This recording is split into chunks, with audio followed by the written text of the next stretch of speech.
My first thought was that my medication had suddenly and severely stopped working. It was really the only rational explanation at the time. I want to start out with this because, before I explain myself, I want you to know why it's taken me this long to take action. You see, I have a condition. Well, maybe that's not the word most people would choose.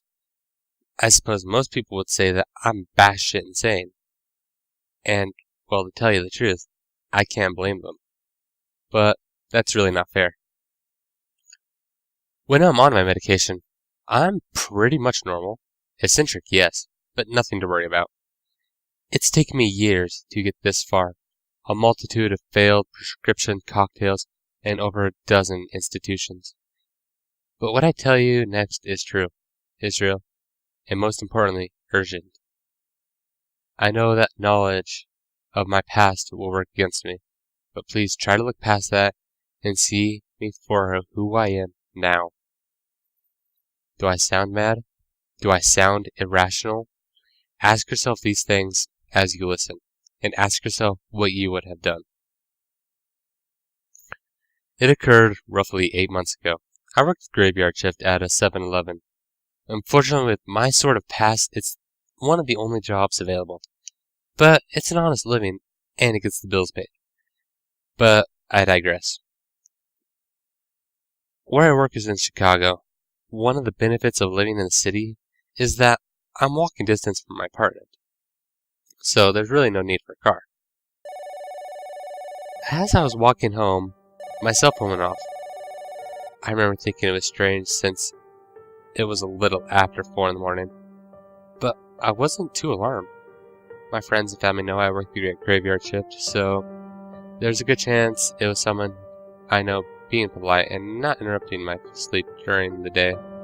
Whoever it was hung up before I could answer, and I couldn't call back because the number was listed as private. Shrugging it off, I continued on, only to have it ring again as I got to my apartment door. This time I answered in time, but the line was so filled with static that I couldn't make anything out. That's all that happened that night. They may seem mundane and unimportant, but it isn't. It happened again the next night, the next, and this happened every night since. Including last night, and I'm sure it will happen tonight. It was the first sign that something had gone wrong, but I didn't know it until 4 days later.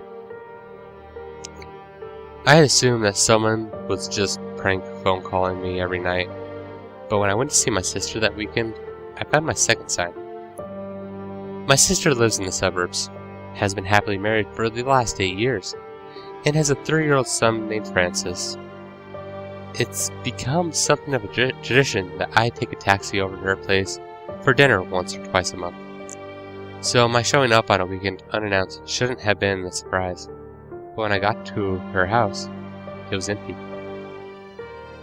I can tell you don't understand. When I say her house was empty, I mean it was empty, deserted. Nobody was there, and there were no signs of people having ever been there. There was no furniture, no locks, no light fixtures, just bare walls, exposed outlets, and bare floors. I told you of my condition earlier. Well, I had never had this sort of hallucination before. I knew better than to think that what I saw was real.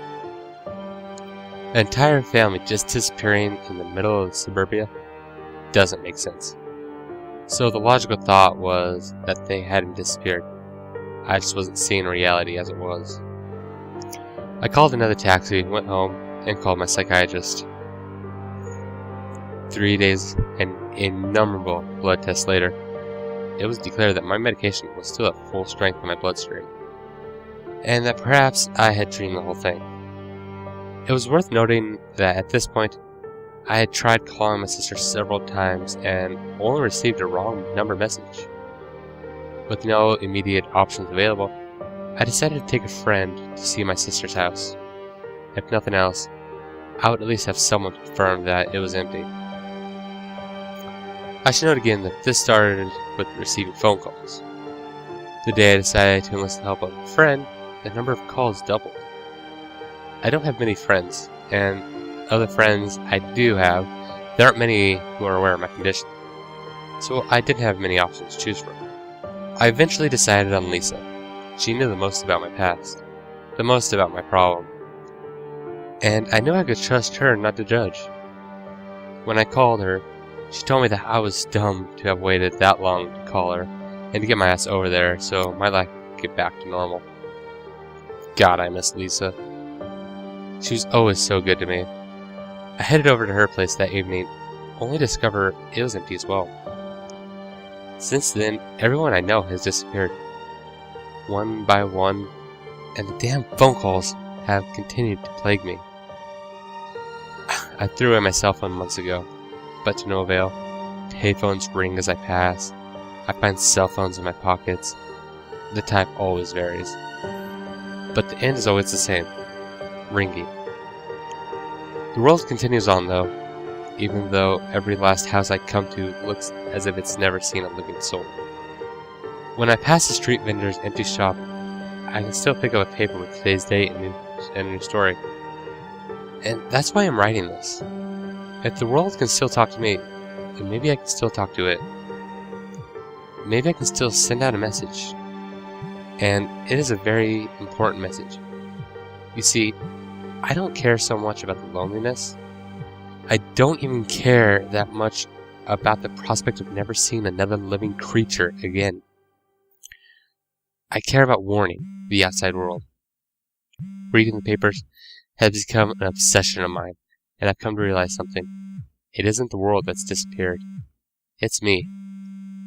I also know why I haven't been missed. You see, I didn't just vanish without a trace. I was replaced.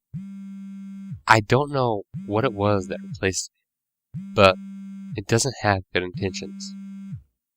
When I said earlier that I'm okay with the prospect of never seeing another living soul again, I meant it.